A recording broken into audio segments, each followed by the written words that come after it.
अस्सलाम वालेकुम दोस्तों, कैसे हो? मुझे उम्मीद है आप सब सही हो गए। न्यू अपडेट के साथ में आपके सामने फिर हाजिर हो चुके हैं। अगर आप कुवैत में रहते हैं, कुवैत की खबरों से हमेशा के लिए अपडेट रहना चाहते हैं तो ये वीडियो आप शुरू से लेकर आखिर तक देखते रहिए।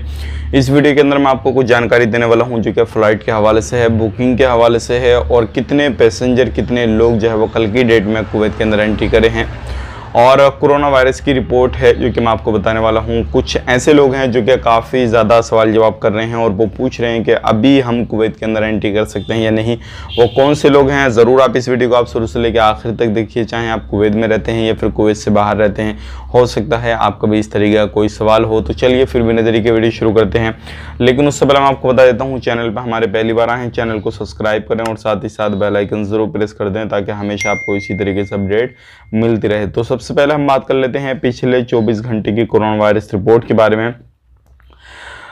13,789 की जो है टेस्टिंग की गई है, टोटल टेस्टिंग हुई है 38,75,655 लोगों की। बात करते हैं रिकवरी की, 196 रिकवरी हुई है 24 घंटे के अंदर। टोटल रिकवरी हो चुकी है 4,06,333 की। एक बंदे की मौत हुई है, टोटल मौत हो चुकी है 2,426 की और 83 जो है नए केसेस आए हैं। अल्हम्दुलिल्लाह जो केसेस की संख्या है अब वो कम हो चुकी है और जैसे कि आपको मालूम है अब अलग अलग कंट्रियों की फ़्लाइटें भी जो है ओपन हो रही हैं। टोटल केसेस की बात करें 4,10,496 की है। 151 पे कॉल करके इन्फॉर्मेशन कोरोना के रिलेटेड जो भी परेशानी है वो ले दे सकते हैं। 43 ICU में हैं और अभी भी जो एक्टिव केस हैं 1,737 हैं। और बात करते हैं अब वैक्सीनेशन के हवाले से, जो कि बड़ी अपडेट आ रही है। जितने भी 12 से लेके 15 साल के जो बच्चे हैं और इनकी जो वैक्सीनेशन की अगर परसेंटेज की बात करें तो लगभग 70% जो है इनको वैक्सीनेशन कर दिया गया है। तो ये एक अच्छी खबर आ रही है निकल के कुवैत गवर्नमेंट की तरफ से। और वैक्सीन जो है लोगों को, बच्चों को, सबको बहुत ही तेज़ी से कुवैत के अंदर लगाई जा रही है। और अभी तक आपने कोई भी वैक्सीन नहीं ली है और आप वैक्सीन लेना चाहते हैं तो ज़रूर जो है रजिस्ट्रेशन कर दें ताकि आपको आने वाले वक्त में जैसे ही आपका नंबर आए तो तुरंत आपको वैक्सीन मिल जाए। लेकिन बहुत सारे ऐसे हैं जो कि अभी तक रजिस्ट्रेशन नहीं किए हैं तो वो ज़रूर रजिस्ट्रेशन करें। अब यहाँ पे बात कर लेते हैं जो लोग कुवैत के अंदर एंट्री करना चाहते हैं तो उनके हवाले से। लेकिन यहाँ पर मैं आपको बताना चाहूँगा पहले शारजा के हवाले से एक बड़ी अपडेट आ रही है। अगर आप बुकिंग करना चाहते हैं शारजा की तो शारजा की भी आप बुकिंग कर सकते हैं, कन्नौर टू शारजा और शारजा टू कन्नौर। तो इस तरीके से आप बुकिंग वगैरह कर सकते हैं। इसमें टाइम टेबल सारी चीज़ें दे रखी हैं। 12 तारीख को भी आप बुक कर सकते हैं, 15 को भी बुक कर सकते हैं, 19 को भी और 22 को भी, 26 को भी, 29 को भी। ये सितंबर के महीने की जो है वो फ़्लाइट हैं। अगर आप जाना चाहते हैं शारजा में तो आप बेटेंशन होकर जा सकते हैं। इसमें जो टाइम है वो रहेगा सुबह 10:50 का और 2 बजे का दोपहर का जो है वो टाइम रहेगा। तो आप ये बुकिंग भी कर सकते हैं शारजा के लिए। अब यहाँ पे बात कर लेते हैं अगर आप कुवैत में जाना चाहते हैं तो कुवैत जो है आप बुकिंग कर सकते हैं जिसमें कि 9 तारीख की भी दी गई है, 16 की दी गई है, 23 की दी गई है और 30 तारीख की जो है वो दी गई है बुकिंग। आप इसमें कोची टू कुवैत कर सकते हैं, कराची टू कुवैत कर सकते हैं। तो 2 बुकिंग ये अलग अलग शहरों से जो है आप कर सकते हैं, कोई भी परेशानी नहीं है।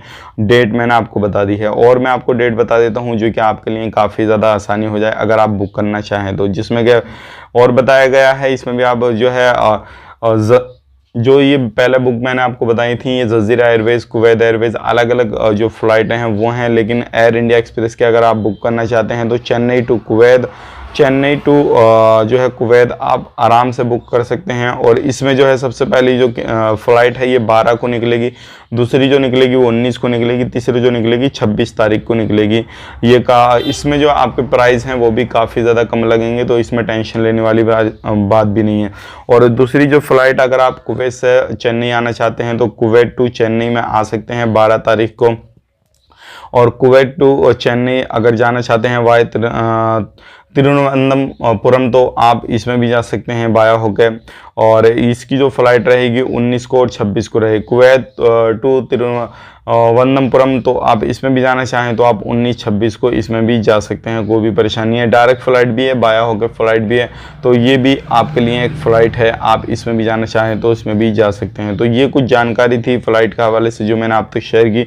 अब बात कर लेते हैं, यहाँ पे बहुत सारे लोग जो है वो कुवैत में एंट्री करना चाहते हैं लेकिन उनको थोड़ी मुश्किल आ रही है। और मुश्किल क्या आ रही है वो मैं आपको बताना चाहूँगा। बहुत सारे लोगों को टिकट वगैरह वगैरह नहीं मिल रहा है। तो मैं आपको बताना चाहूँगा, अगर आपको टिकट नहीं मिल रहा है तो आप जो है अपने नज़दीकी जो आपके पहचानने वाले जो भी ऑफिस वगैरह हैं, जो भी ट्रेवल वगैरह हैं, तो आप उनसे कॉन्टैक्ट करके रखें और उनसे कहें कि 10 दिन या 15 दिन या फिर 5 दिन जो है आगे का टिकट बुक कराएं, ताकि आपकी जो प्राइस हैं वो थोड़े कम रहें, क्योंकि हाथों हाथ आप टिकट बुक कराएंगे तो उसके प्राइस जो है वो काफ़ी ज़्यादा रहेंगे। इस चीज़ का ध्यान रखिएगा। अगर 10-15 दिन का, यानी कि जो मैंने आपको डेट बताई है 23, 29, 26, इस तरीके से जो 20 तारीख के बाद की बताई है, अगर वो आप बुक कराएंगे तो आपका पैसा जो है वो कुछ बच जाएगा और आपका खर्चा भी ज़्यादा नहीं आएगा। प्राइस की बात करें, अभी प्राइस वही हैं जो मैंने आपको बताए थे, लगभग 240 KD का अनुमान जो है वो लगाया जा रहा था, तो वही आपकी प्राइस रहेंगे। अगर इंडियन रुपीज़ में उसको कन्वर्ट करें तो 60-70 हज़ार रुपये के करीब रहेंगे। और अगर आप कुवैत एयरवेज़, जज़ीरा एयरवेज़ की बात करें तो उसका जो है वो 450 यानी कि 490 KD, 500 KD इतना जो है वो निकल के आ रहा है, तो तकरीबन 1.5 लाख रुपये जो है वो निकल के आ रहा है। तो उसका अब अगर आपको ज़्यादा ही ज़रूरी है, अगर आपको एयर इंडिया या फिर इंडिगो का फ़्लाइट नहीं मिला या स्पाइसजेट का फ़्लाइट नहीं मिले, तो अगर आप उनका बुक करना चाहते हैं तो उनका भी कर सकते हैं। लेकिन मैं आपको कहना चाहूँगा, अगर आपका वैलिड इकामा, वैलिड वीज़ा है, कोई भी परेशानी नहीं है, तो आप जो है वेट कीजिए और इन जो फ़्लाइट का जो बुक करना है आपको, जो ये फ़्लाइटें दी गई हैं, जो बताई गई हैं, आप इंडिया की फ़्लाइटों का ही बुक कीजिए, तो आपके लिए काफ़ी फ़ायदेमंद होएगा। अब यहाँ पे बात कर लेते हैं जो कल की डेट में फ़्लाइट आई, लगभग 5 फ़्लाइट है जो कल की डेट में आई हैं, जो क्या अलग अलग जगहों से जो है वो आई हैं। इंडिया से, दिल्ली से भी फ़्लाइट गई है, जो क्या कुवैत एयरवेज़, जज़ीरा एयरवेज़ और एक इंडिगो की फ़्लाइट जो है वो गई है, जिसमें कि अलग अलग पैसेंजर ने सफ़र किया है। लेकिन रूल रेगुलेशन वही है जो कि मैंने आपको पहले बता रखे हैं। अगर वो वीडियो आपने नहीं देखा तो वो देख लीजिए। बाकी उस वीडियो का लिंक मैं आपको डिस्क्रिप्शन में भी दे दूंगा। और जो एप्लीकेशन वगैरह, कुवैत मुसाफिर एप्लीकेशन या फिर बिल सलामा एप्लीकेशन वगैरह जो भी है, अलग अलग एप्लीकेशन है, उनका डाउनलोड करना है आपको, तो उनका लिंक भी मैं आपको डिस्क्रिप्शन में दे दूंगा वीडियो का। तो आप वीडियो देखें और किस तरीके से डाउनलोड करनी है, कैसे रजिस्ट्रेशन वगैरह करना है, वो सारी जानकारी मैं आपको उस वीडियो के अंदर दे रखा हूँ, तो आप ज़रूर उस वीडियो को भी देख सकते हैं। तो ये कुछ जानकारी थी आज की जो कि आप तक पहुँचा दी मैंने। अब बात कर लेते हैं यहाँ पर, अगर आपको एंट्री करने में परेशानी आ रही है तो सबसे पहली चीज़ जो है वो यही है कि या तो आपका वैलिड इकामा, वैलिड वीज़ा नहीं होगा। अगर ये भी चीज़ें, दोनों चीज़ें आपकी सही हैं, तो फिर आपके पास जो है वैक्सीनेशन किया हुआ आप नहीं होंगे। अगर आपने वैक्सीन ले ली है तो उसको सर्टिफिकेट को जो है अपलोड करना है। जैसे आप अपने सर्टिफिकेट अपलोड कर देंगे, ग्रीन सिग्नल आपका शो हो जाएगा, तो उसके बाद कभी भी आप कुवैत का टिकट लेके जो है वो एंट्री कर सकते हैं कुवैत में, कोई भी परेशानी नहीं है। नया वीज़ा हो, पुराना वीज़ा हो, जो भी हो, आप बेटेंशन हो गए कुवैत में एंट्री कीजिए, क्योंकि अभी जो है फ़्लाइट जो है कुवैत की इंशाल्लाह ओपन प्रॉपर तरीके से हो चुकी है। और आने वाले वक्त में और ज़्यादा जब ये इनकी संख्या जो है एयरपोर्ट पे लोगों की वो बढ़ा दी जाएगी, तो इस तरीके से कोई भी बंदा कुवैत में एंट्री कर सकता है। नॉर्मली जो प्राइस हैं टिकट के वो हो जाएंगे। मिलेंगे किसी नए स्टूडियो में, तब तक के लिए आप अपना ख्याल रखें, अपनी फैमिली वालों का ख्याल रखें। Take care, bye.